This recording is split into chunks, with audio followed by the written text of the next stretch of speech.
Hello guys, dito ako ngayon sa may kabundukan. Ayan, ipapakita ko itong bundok na to. Dito ako ngayon naglalakad.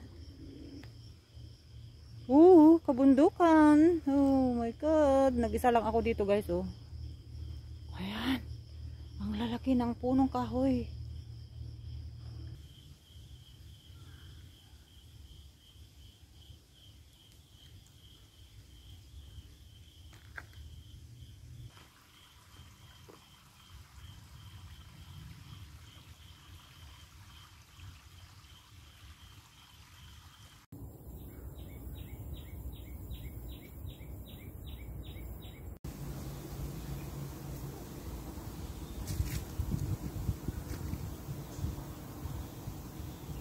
Under construction pala ito.